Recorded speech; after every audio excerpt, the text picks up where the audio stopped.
บอกตอนเช้าโดยไปเบิ่งเลยต้องไปเบิ่งเรื่องลังนั้นบนเราคนพิการเป็นครัวเราพิการเราก็ทุกอย่างเลยอยู่ในบ้านนั่นเองคือว่าครัวหนึ่งอะไรอยู่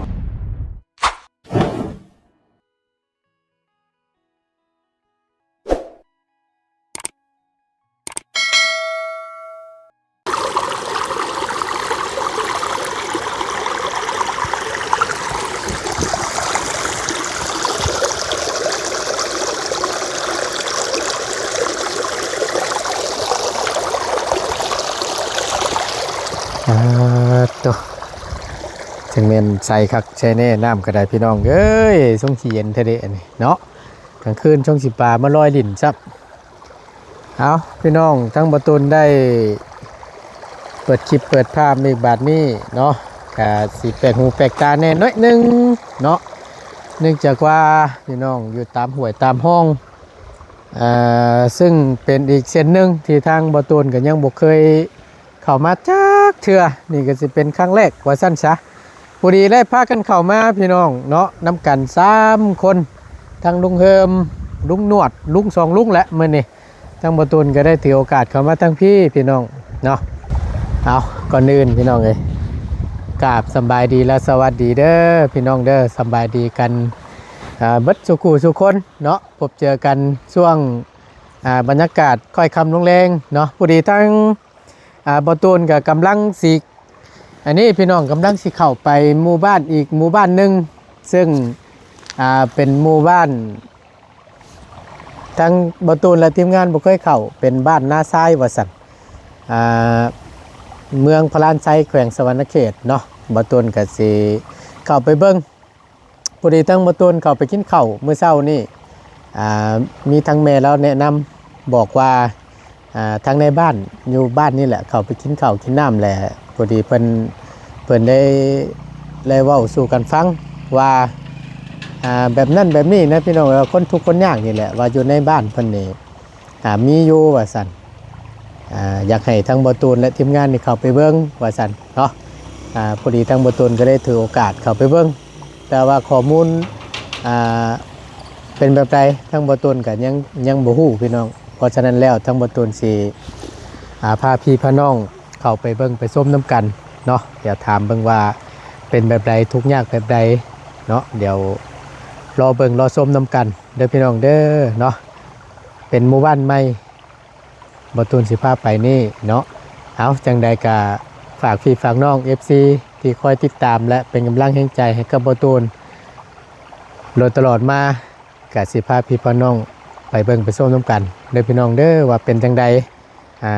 ข้อมูลเบื้องต้นอย่าไปพ่อกันอยู่ในเนาะว่าสิพ่อบ่หรือว่าจังใดบ่ตูนก็บ่เคยเข้าจักเทื่อพี่น้องเอ้ยเนาะไปเดินทางพี่น้องนี่แหละก่อนสิเดินทางตั้งบ่ตูนก็อยากเก็บภาพบรรยากาศเนาะอยู่แห่งนี้พี่น้องระวังเส้นทางเข้าไปหมู่บ้านเพิ่นคือสิพุ่นแล้วเนาะอันนี้เป็นครัวจมตกแรงมากกับเมนเที่ยวได้หน้าฝนเมนเที่ยวบ่ได้ไปเที่ยวโกอูพุทธโอ้ขี่รถจักรไต่พวกนั้นพี่น้องเป็นตะย่านแท้ๆเนาะไปเดี๋ยวบรรทุนสิพาพี่พี่น้องเดินทางเดี๋ยวพี่น้องเด้อป้าคือสูงแท้บัดนี้บุกล้าลงแล้วบัดนี้พี่ละมาลงพี่ละอึ๊บโอ้ยลมหนาวพี่น้องไม่นี่ก็ได้เนาะ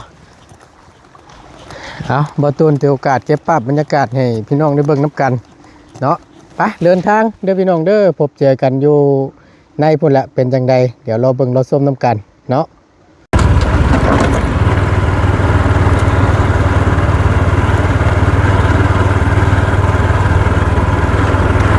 ประมาณนี้ก็เลิกเติบเลยพี่น้องเนาะทอดได้ประมาณ10บอตูนว่ะบ่เคยเข้าจักเทื่ออะไรลุงหนวดน้ำหนักลุงเอิม3คนเด้อพี่น้องเด้อตั้งบตูนกับเอาฝากพี่ฝากน้องเนาะเป็นกำลังแห่งใจให้กับบตูนและทีมงานเนี่ยเด้อพี่น้องไปหมู่บ้านใหม่ไปเบิ่งน้ำกันนี่แหละว่าจะเป็นยังไงแน่ตามที่เพิ่นว่าอยู่บอกหรือว่าจังใดจะเป็นคือเพิ่นว่าอยู่บอกตกยากแบบใดเป็นแต่ในบ้านเพิ่นได้พี่น้องเป็นคนว่าบอกกันนะ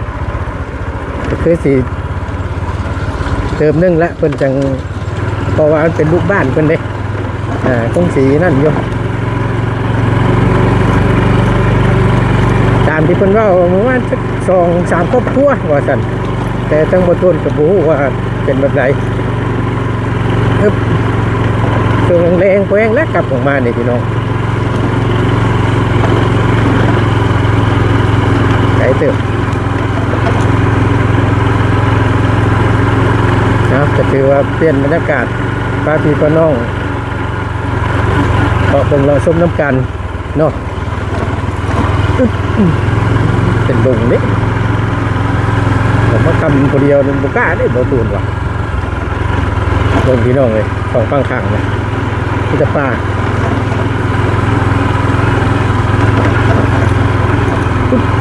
ลิฟต์เข้าไป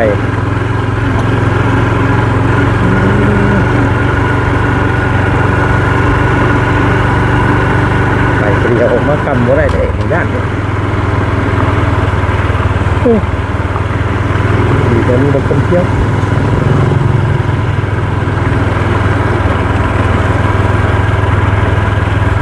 สำคัญปีภาษาใครอยู่ดิ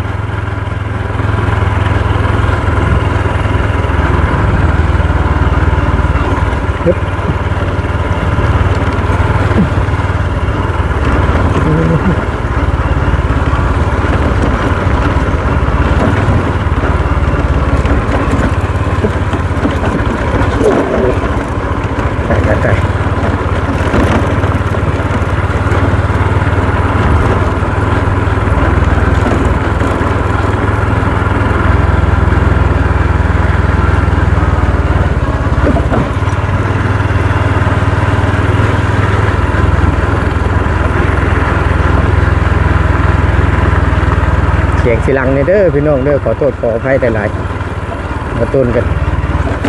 ขับรถเข้าไปน้ำในระหว่างเดินทางเข้าไปจะเก็บภาพบรรยากาศเนาะให้ได้เบิ่งได้ส้มน้ำกันโอ้นั่นปึ๊บ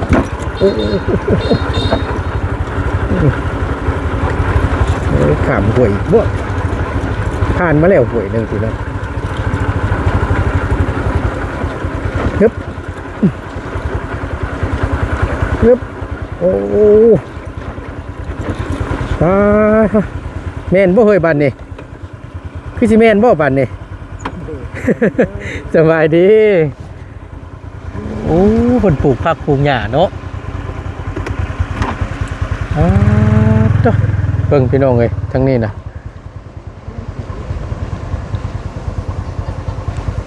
ไปเดี๋ยวมันสิค่ำสิมืดเดินทาง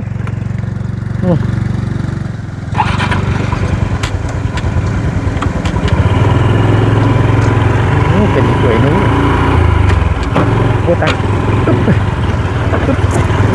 ฟันแดง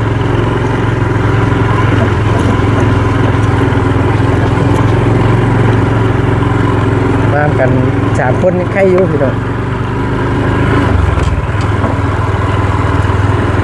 ชิเมนและบึก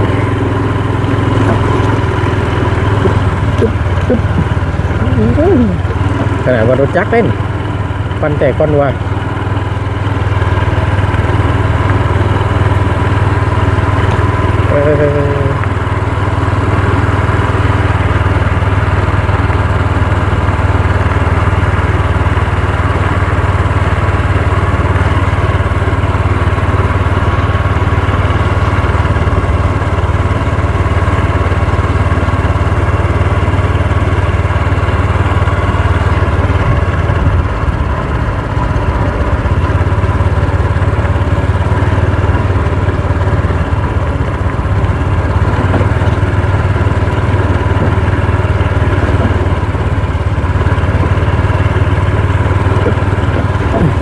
ยังเห็นป้ายอยู่พี่น้องเลยจะเป็นอยู่นี่บอกหรือว่าเข้าไปในอีกยังหมู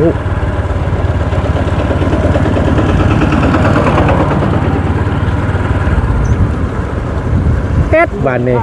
พอฮอดชีแยกเลยบอกว่าเดียวใช่ครับผม ถ้าบอกว่าเดียวใช่บ่ฮอดชีแยกแต่เดียวใช่บ่เดียวใช่ก็ชิ้นนี้เล่นนี่เป็นตัวนี้ไป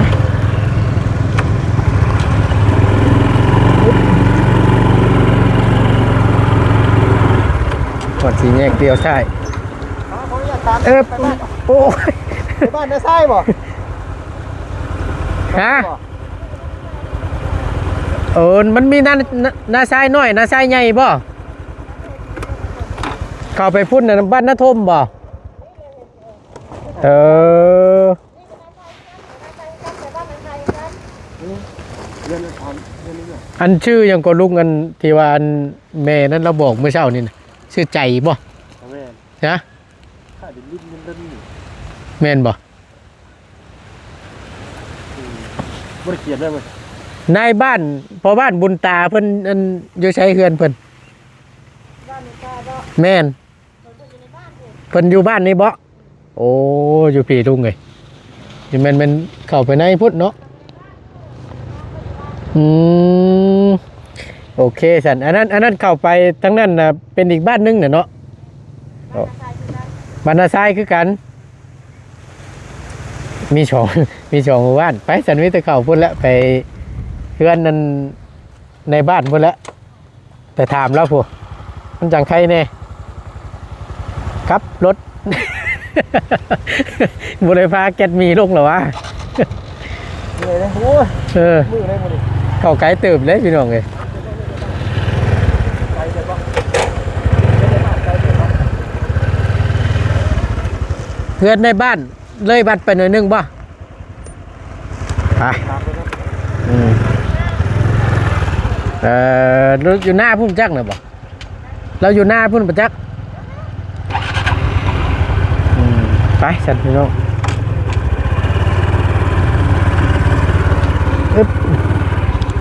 โอ้ยหมู่บ้านนี่คือสิหลายเติบเนาะหลายหลังคาอยู่แล้วเบิ่งนี่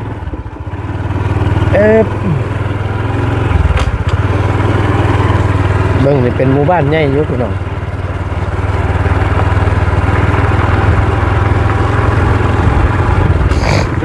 โอ้ยหนาวแล้วขอโทษขออภัยหลายๆ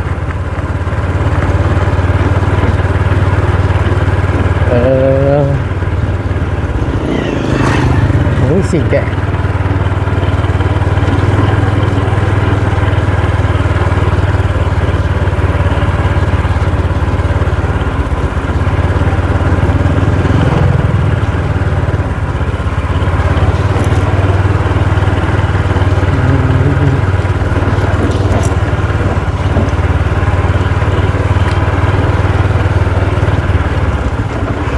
เคยเขามาจะเพื่อพี่น้องเลยครั้งแรกเลยนี่ถามไปหากันในบ้านก่อนระดับแรกต้องในบ้านและระดับแรกนี่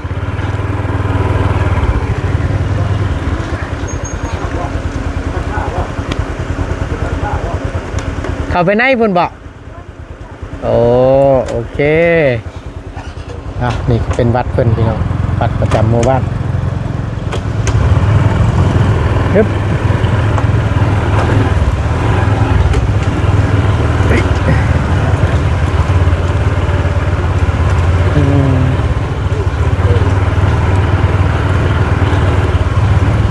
บ้านมันมีเรือนหลังใหญ่ๆเนาะตัวมีกับมีเลยพี่น้องปะปนกันอึ๊บ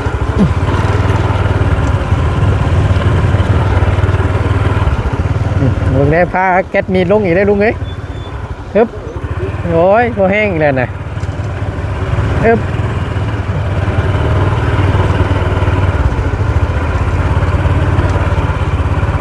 แม่นบอกเขาได้บอกโอเคไป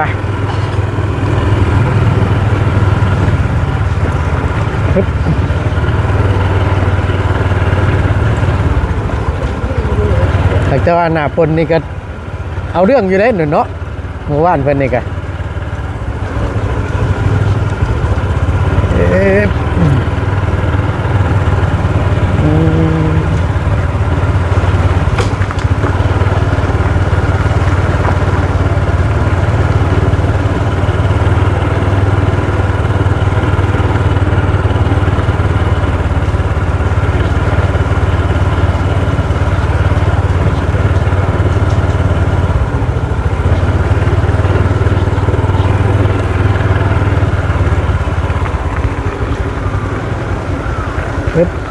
ปึ๊บ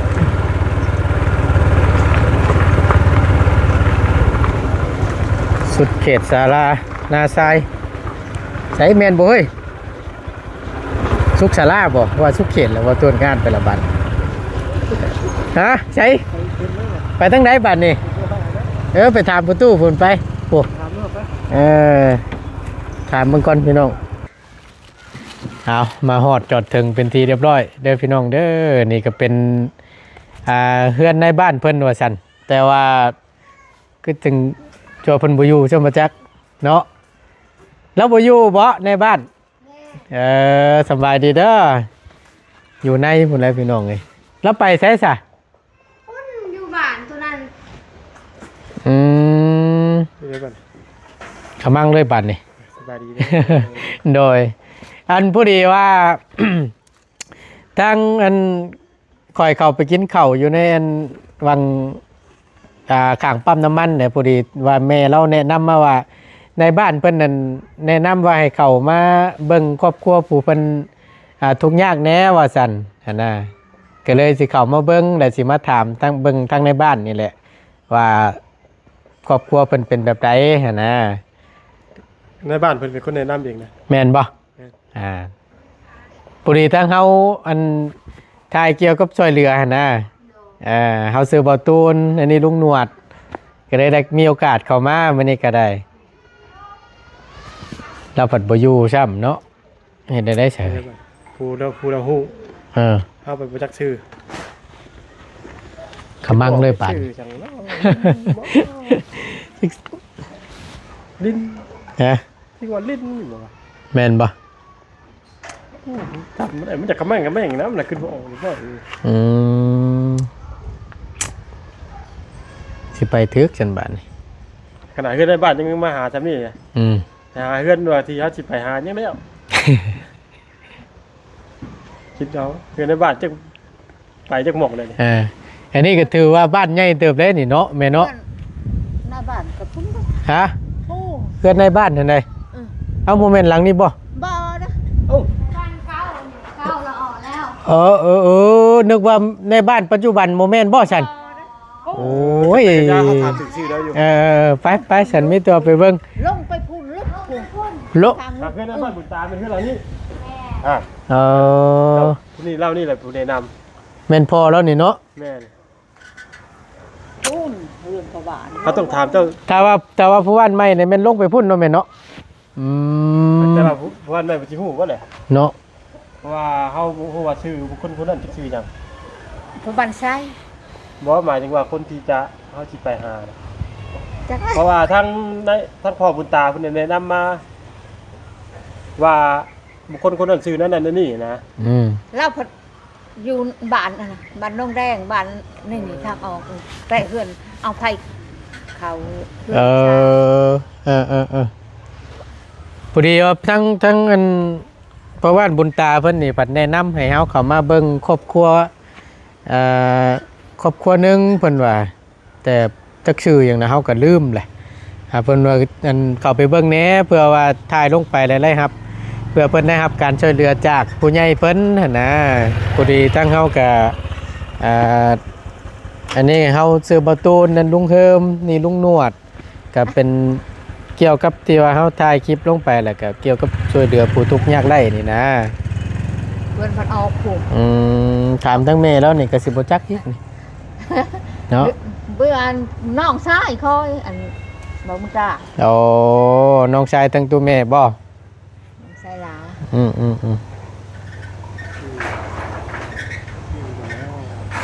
บ่ได้เบอร์บ่ชื่อใจแม่นบ่ชื่อใจก็ว่าลิ้นยากนำไว้นะแม่นบ่ใจ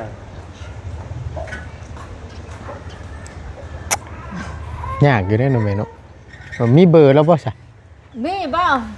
โทรหามึงดูโทรหามึงดูพอดีได้มีโอกาสเข้ามาเฮาก็บ่เคยเข้ามาจักเทื่อโดยก็เลยว่าสิเข้ามาเบิ่งก่อนว่าเป็นจังได๋ว่านะเพราะว่าเราก็สิฮู้ดีแหละเพราะว่าเป็นลูกบ้านเพิ่นนะพี่น้องทางบ่ตูนก็ได้ทางนั้นคือสิเป็นลูกชาวแล้วน่ะเนาะ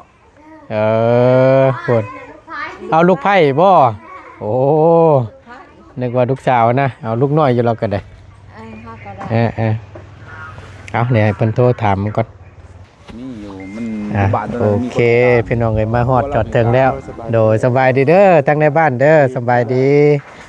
พี่น้องเพิ่น เออ พอดีแหละ บ้านอันทั้งบริเวณบ้านนี่บ้านพุ่นบ่ บ้านตัวนี้ก็มีอยู่เฮือนหลังหนึงบ่ก็ให้บ้านอย่าเราบ่อยู่ตอนนี้ครับอย่าเราอยู่หน้ากันว่ามีโอกาสจะนัดมือใหม่เลยสิบอกเขาให้ท้า โดย ไปเบิ่งเลยต้องไปเบิ่งเฮือนหลังนั้นบนเราคนพิการเป็นครัวเราพิการเราก็ทุกข์ยากเลยอยู่ในบ้านนั่นแม่น เออ คือว่าครอบครัวหนึงและโยหันมานะ ว่าทุกในบ้านนี่แหละเนาะ แม่น เพราะว่าใน อยู่ บ้าน ในเป้าหมายของบ้านก็แม่นนะ โดยเอากับผู้ดีแหละตั้งเฮาก็ได้ถือโอกาสได้มาพบมาพ้อแล้วก็ได้เข้ามาครั้งแรก คือตั้งเฮาซื้อบ่ตูนเด้อนี่ตั้งเป็นตั้งลุงหนวดลุงเฮิมเพิ่นก็ แข่งกันมาในบ้านเคยติดตามอันทั้งบ่เตียงทองบ่บ่เตียงทอง ก็ติดตามแต่เบาร้อย เออเฮาทีมงานบ่เตียงทอง เราคนมุงซน แม่น บ่ลอยเราคนมุงซน จ้ะ มาบ่ลอยแล้วก็ แต่ว่าหลายอยู่ในบ้านเขาติดตามมานะ เอาโดย หลาอยู่เพราะว่าอยู่บ้านนี่ก็มีหลายครอบครัวที่ชมใช้โทรศัพท์แต่ว่าสัญญาณมันบ่มีอยู่บ้านยากหลาย เขาบ่อยู่สัญญาณบ่มีนั่นแหละ โดย ก็เลยบ่ค่อยฮู้จักกับทีมงานของเขาน่ะ จักหลังคาพวกนี่นะ ฮะ จักหลังคาบ่ขอโทษนำ200หลังคาเฮือน ทั้งบ้านเหนือบ้านใต้นี่เนาะ แม่น โอ้ แต่ว่าบ้านใหญ่สิแบ มั บ นมีหลายขุม3ขุม4ขุมบ่ได้ อืม บางคนก็มีขุมหนึงแล้วก็อยู่ตัวนี้ขุมหนึงแล้วก็อยู่ที่กับบ้านโนนนาดีขุมหนึงอีกอย่าง โอ้ มันมี18หลังคาเรือนอยู่ บ้านนูนาดีนะ แม่นภาคนั้นเลยแม่นขึ้นกับบัโถโนนนาดีและภาคทางเบื้องใต้เลยนะชายเงินเลยขึ้นกับนาชายพี่ โอ้ ก็คือนาชายเงินเลยโอบเดียวกับบัโถอยู่นำกันนะคนละภาคทางนะแต่ว่าการคุ้มครองอยู่คนละข้าง เอา ภายนั้นจะคุ้มครองอยู่บัโถพุ่น โดย ภายนี้คุ้มครองนาชายใหญ่พี่ มองยังไงก็คือมันคนละฟังเนาะ แม่นคนละภาคข้างเลยทางเหนื้อเลยขึ้นกับบัโถคุ้มครอง บ้านนี่มันติดเซ่บ่อันว่า โดยติดเซ่กับเซ่ทางซอยเซ่พลานเดียวกันนั่นแหละ อ๋อสิซังซอยจากเที่ยวไป แม่น บ้านนั่นเมื่อกี้มาแต่ซุมเฮาก็มาแต่บ้านนั่นว่า ละลาย บรรลาย จ้ะอยู่นี่สิเป็นปลายเซ่ตัวนี้นาลายฮะ อ๋อ เซ่เดียวกัน เส้นเดียวกันซะเนาะ พิษนาลายลงมาแล้วมันสิมีบันเทิมบันส่ง โดย เตอ บ้านเทิมกับสิพาเข้าไปช่วยเหลือ น้ำมังมีแหละ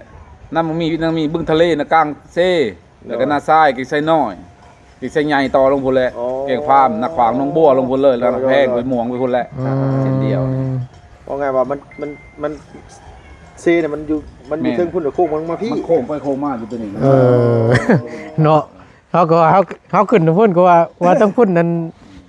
เป็นรักพุ่นแน่น่ะแต่เป็นปลายมันเนาะต้องพุ่นเนาะ นาลายหรือสิไปสุดหรือขึ้นพุ่นและดาคานมนพุ่นและบนสุดเซ่ตัวนี้ โอ้ เออ ว่าชุมเฮาเดินทางมาแต่ละลายแต่มาแต่ละลายก็ทะลุมาพี่เลย มีผู้โทรให้มาเขามาบอกให้สัมภาษณ์นี่ โดยมีคนแนะนำเข้ามาเพิ่นบอกว่า ผู้ติดตาม โดยเพิ่นฮู้จักคั่นแหละเพิ่นผู้ฮู้อันนี้แหละเพิ่นก็เลยทิมเบอร์ไว้ให้เพิ่นบอกว่าไปถามเบิ่งในบ้านว่าซั่นว่าคือได้ที่แบบว่าเพิ่นทุกข์ยากคั่นแหละว่าไงก็ให้เบิ่งไปสอบถามเบิ่งสัมภาษณ์เบิ่งหั่นนะครับก็ตัวนี้ก็ขึ้นอยู่กับว่า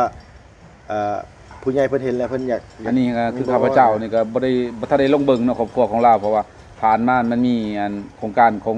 รัฐบาลในช่วยเหลืออันวิถีชุมชนน่ะเด้ โดย ก็ได้ช่วยเหลือไปแล้วจักแรกบ่แรกข่อยก็บ่ได้ลงติดตามเลยที่ยังบ่แรกเพราะว่าเราช่วยตัวเองบ่ได้เด้ผัวเรานี่ โดย เราพิการแต่ว่าย่างไปย่างมาได้อยู่แต่ว่าเฮาเฮ็ดหนักนี่เฮ็ดบ่ได้การ เพื่อน ให้ ซ่าน หน้า สภาพเพื่อนซ่านเนาะเด้ สภาพเราก็บ่จะบ่ได้หั่นแหละ อ๋อ คันว่ายังเป็นสภาพก็ไปเบิ่งนํกัน ครับใช่ปะเดี๋ยวไปเบิ่งมอง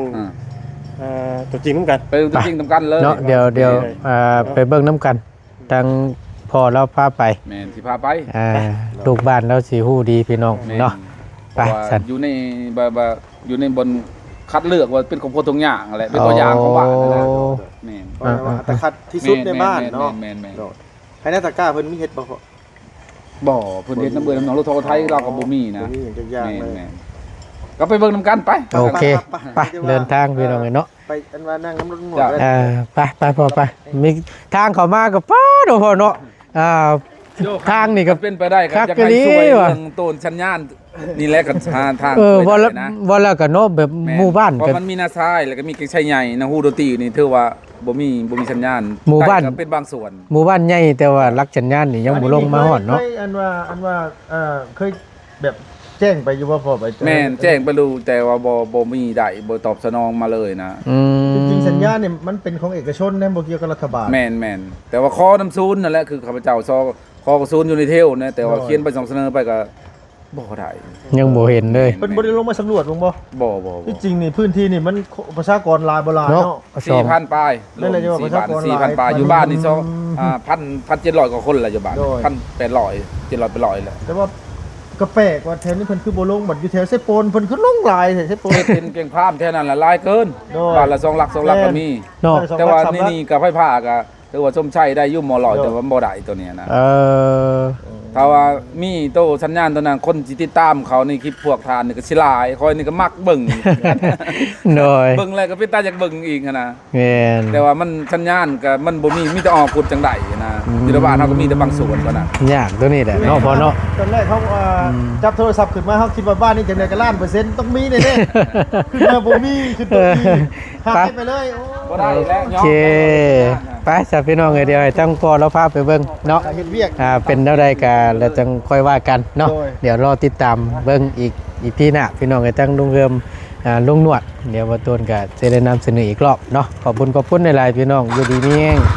พบเจอกันคลิปหน้าเด้อพี่น้องเด้อสำหรับคลิปนี้ว่าตูนขอจบลงเพียงเท่านี้ก่อนสำบายดีเด้อพบเจอกันตอนยามแดงๆเนาะ